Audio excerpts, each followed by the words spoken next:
président réélu des États-Unis vient de révéler une arme laser aux capacités époustouflantes.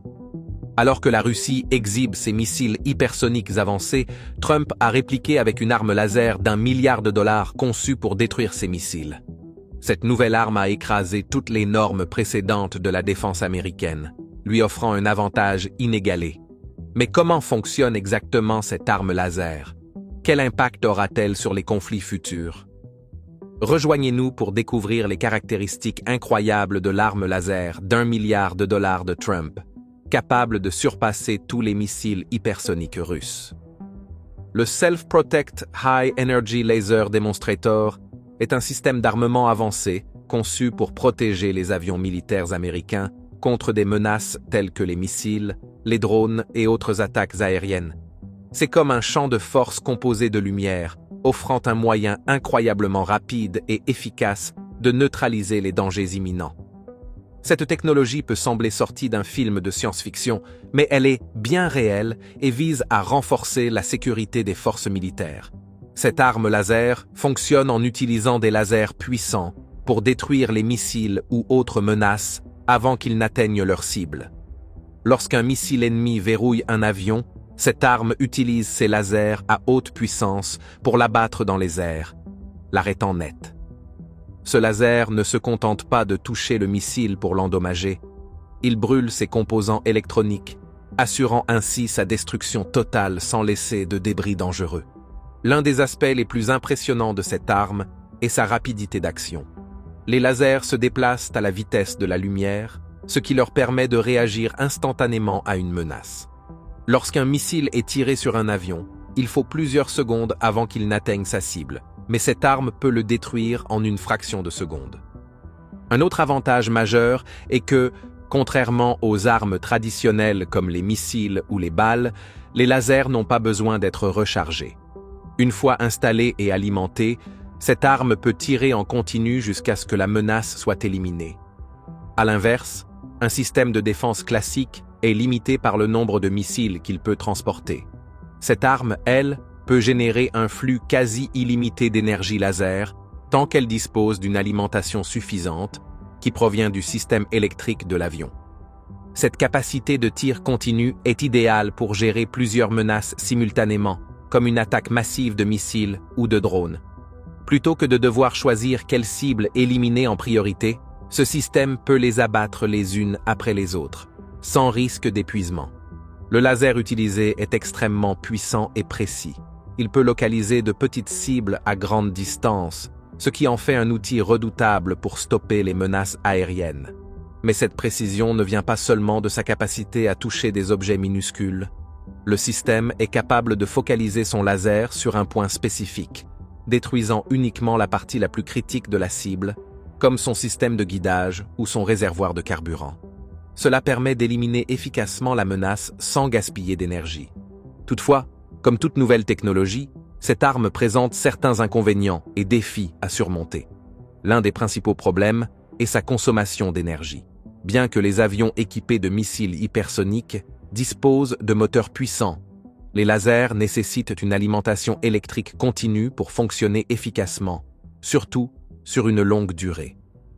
L'énergie disponible à bord de l'avion doit donc être soigneusement gérée pour éviter toute surcharge. Un autre défi est que les conditions météorologiques peuvent affecter les performances des lasers. En cas de forte pluie, de brouillard ou de poussière dans l'air, le faisceau laser peut être dispersé, réduisant ainsi sa portée et son efficacité. Les ingénieurs travaillent actuellement sur des solutions pour améliorer cette technologie afin qu'elle puisse fonctionner dans toutes les conditions climatiques. Lorsqu'un laser est activé, il génère une chaleur intense qui pourrait potentiellement endommager le système lui-même ou provoquer une surchauffe. L'avion et l'arme laser doivent donc être équipés de dispositifs de refroidissement pour maintenir la température à un niveau optimal. Cela fonctionne un peu comme un ordinateur ou une console de jeu qui peuvent surchauffer s'ils sont utilisés trop longtemps sans ventilation adéquate. Sans un bon système de refroidissement, le laser pourrait perdre en efficacité ou s'arrêter complètement. Malgré ces défis, cette arme a déjà été testée avec succès sur plusieurs plateformes militaires, et les ingénieurs continuent d'améliorer ses performances. Sa capacité à intercepter des missiles et des drones en temps réel avec une rapidité et une précision incroyables, en fait un atout stratégique majeur pour la protection des avions militaires et de leur équipage. Cette arme laser a également un rôle secondaire. Elle peut protéger les avions contre divers types de menaces. En combat, les avions sont souvent exposés aux missiles hypersoniques et à d'autres armes. Grâce à cette technologie, ils peuvent neutraliser ces menaces avant qu'elles ne deviennent dangereuses. Ce type de défense est particulièrement utile dans des environnements à haut risque, comme à proximité de territoires ennemis ou lors de missions où la perte d'un avion serait catastrophique. Le développement de cette arme laser montre également l'avenir de la défense militaire. Les armes traditionnelles, comme les missiles et les avions de chasse, sont désormais accompagnées de technologies plus avancées comme les lasers. Ces nouveaux outils offrent une meilleure protection et aident le pays, en particulier les forces militaires, à garder une longueur d'avance sur les menaces potentielles. À mesure que la technologie laser s'améliore, elle devient une caractéristique standard des systèmes de défense militaire, offrant un moyen plus rentable, fiable et efficace de se défendre contre les menaces modernes, telles que les missiles hypersoniques et les drones. Aujourd'hui, les ingénieurs recherchent des moyens d'augmenter la puissance et la portée des armes laser, les rendant capables d'engager des cibles à des distances encore plus grandes. Bien qu'il reste encore des défis à relever, cette arme laser surpassera tous les missiles hypersoniques russes.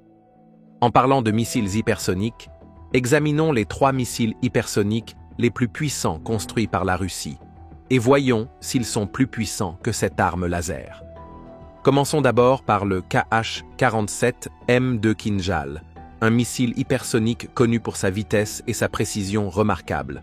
Le nom Kinjal signifie dague en anglais, ce qui correspond bien à sa capacité à frapper rapidement ses cibles.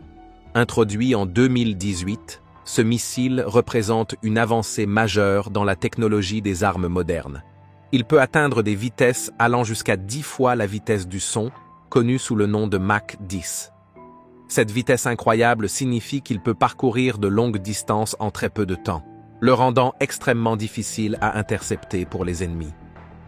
Le missile est lancé depuis un avion, généralement un chasseur MiG-31. Une fois libéré, le missile accélère rapidement à des vitesses hypersoniques, dépassant les 7600 miles par heure, environ 12 250 km par heure. À cette vitesse, il devient presque impossible pour les ennemis de le suivre et de l'arrêter. Lorsqu'il apparaît sur les systèmes radars ennemis, il est déjà trop tard pour réagir. Cela donne à cette arme un avantage majeur au combat et en fait un élément essentiel de la stratégie militaire russe. Le missile a une portée impressionnante, capable de parcourir jusqu'à 2000 km, environ 1200 miles. Cette longue portée lui permet de frapper des cibles à grande distance, maintenant l'avion porteur hors de portée des défenses ennemies. Une autre caractéristique importante du Kinjal est sa capacité à transporter différents types d'armes. Il peut être équipé d'explosifs traditionnels pour détruire des cibles importantes ou d'armes nucléaires pour une puissance de destruction encore plus grande. Ces différentes capacités le rendent adapté à diverses missions, allant de la destruction d'infrastructures ennemies à la dissuasion stratégique. En mettant en avant cette capacité, la Russie cherche à envoyer un message fort sur sa puissance militaire.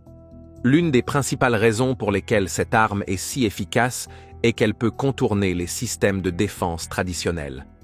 La plupart des systèmes de défense aérienne sont conçus pour détecter et intercepter des cibles plus lentes et plus prévisibles, mais les armes hypersoniques comme le Kinjal se déplacent trop rapidement et peuvent changer de direction en plein vol, ce qui les rend difficiles à arrêter.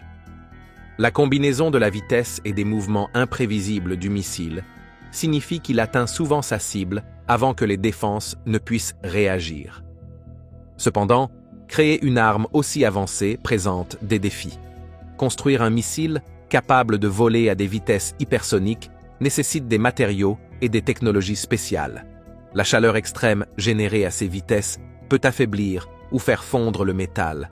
Donc, les ingénieurs ont dû trouver des moyens de protéger la structure du missile tout en garantissant sa robustesse et sa précision. À des vitesses hypersoniques, même une minuscule erreur de direction pourrait faire manquer la cible de plusieurs kilomètres. Les tests et le déploiement de ce missile puissant ont également posé des difficultés. En raison de sa vitesse élevée, il nécessite des installations et des équipements de tests spécialisés. Les tests classiques ne suffisent pas toujours à reproduire les conditions extrêmes auxquelles il est soumis en vol, ce qui a entraîné des problèmes techniques et pratiques pour garantir ses performances en situation de combat réel. De plus, le développement et la production d'armes hypersoniques comme le Kinzhal sont extrêmement coûteux. Les matériaux avancés, les systèmes de guidage de précision et les processus de tests complexes contribuent tous à ces coûts élevés. Bien que ce missile hypersonique soit une arme redoutable, maintenir un stock important de ces missiles représente un défi pour toute armée.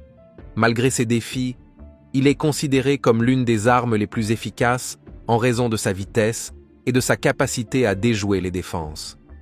D'autres pays, dont la Chine et Israël, travaillent également au développement de leur propre système hypersonique pour rester compétitifs.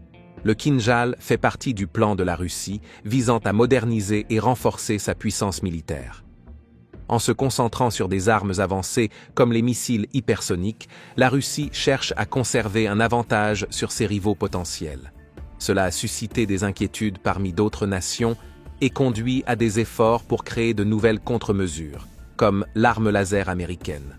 Cependant, développer des systèmes capables d'intercepter de manière fiable des missiles hypersoniques reste une tâche difficile en raison de leur vitesse extrême.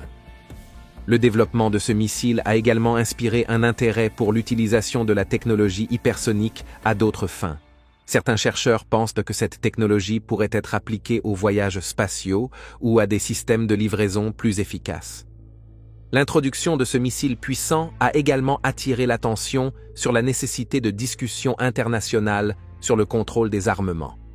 Les armes hypersoniques compliquent encore plus les guerres, car leur vitesse et leur puissance peuvent rapidement aggraver les situations.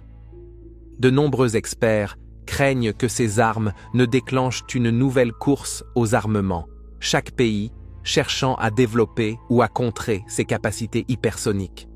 Trouver des moyens de gérer et de limiter leur prolifération est un défi que la communauté internationale devra relever.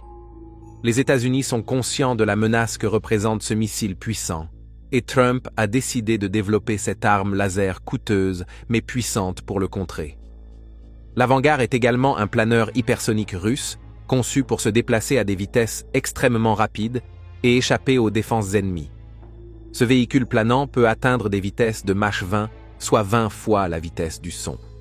Cette vitesse incroyable en fait l'une des armes les plus rapides et les plus dangereuses existant aujourd'hui. Introduit pour moderniser l'arsenal russe, il vise à garantir que les forces russes puissent effectuer des frappes puissantes, même contre des cibles bien protégées.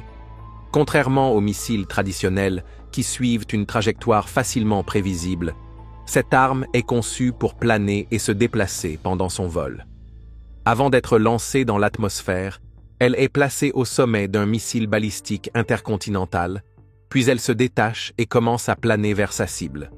C'est là qu'elle devient vraiment spéciale. Elle peut planer et changer de direction à des vitesses hypersoniques, ce qui la rend extrêmement difficile à suivre et à intercepter pour les systèmes de défense ennemis. Les systèmes antimissiles traditionnels sont conçus pour prédire la trajectoire des missiles entrants, mais avec l'Avangard, il devient presque impossible de faire une telle prédiction. L'un des aspects les plus importants de cette arme est sa capacité à transporter des ogives nucléaires ou conventionnelles. Cela signifie qu'elle peut effectuer une frappe dévastatrice, qu'il s'agisse de détruire des infrastructures, des bases militaires ou d'autres cibles spécifiques. Sa vitesse, sa capacité à changer de direction et sa charge puissante en font une arme très redoutable, capable d'atteindre des cibles à des milliers de kilomètres, offrant ainsi à la Russie la capacité de frapper à travers les continents. Elle doit résister à des températures extrêmement élevées pendant le vol en raison de la friction de l'air, ce qui rend son développement difficile. Lorsqu'elle se déplace à des vitesses hypersoniques, la surface du véhicule peut atteindre des milliers de degrés. Pour résoudre ce problème, les ingénieurs ont dû trouver des matériaux spéciaux capables de supporter cette chaleur intense sans fondre ni devenir instable. Concevoir un planeur qui reste solide dans de telles conditions a été un défi majeur pour les scientifiques russes. L'une des raisons pour lesquelles la Russie a investi dans cette arme est de contrer les systèmes de défense antimissiles avancés développés par d'autres pays, en particulier les États-Unis. Alors que les défenses antimissiles sont devenues plus sophistiquées, la Russie voulait s'assurer que ses armes puissent toujours franchir ses défenses. Cette arme fait partie de cette stratégie, en se déplaçant plus rapidement et de manière moins prévisible que les missiles traditionnels, elle reste efficace même face aux technologies antimissiles les plus avancées. Cependant, la création et le déploiement de cette arme n'ont pas été faciles ni bon marché, car la technologie hypersonique est complexe et nécessite des investissements importants. La recherche, les tests et le développement des matériaux ont exigé une grande quantité d'argent et d'expertise, ce qui en a fait un projet coûteux pour la Russie. De plus, l'entretien et l'exploitation de systèmes aussi avancés posent également des problèmes. Les matériaux utilisés pour protéger l'arme de la chaleur et la technologie qui contrôle sa trajectoire doivent être régulièrement testés et améliorés pour garantir leur bon fonctionnement. Le déploiement de cette arme a également suscité des inquiétudes dans le monde entier. Sa vitesse et sa puissance la rendent difficile à défendre, et certains experts craignent que son existence n'augmente le risque de conflit. Si un pays se sent menacé par la possibilité d'une frappe hypersonique, il pourrait prendre des mesures agressives pour se protéger, ce qui pourrait conduire à une course dangereuse, où les pays rivalisent pour développer les armes les plus rapides et les plus efficaces.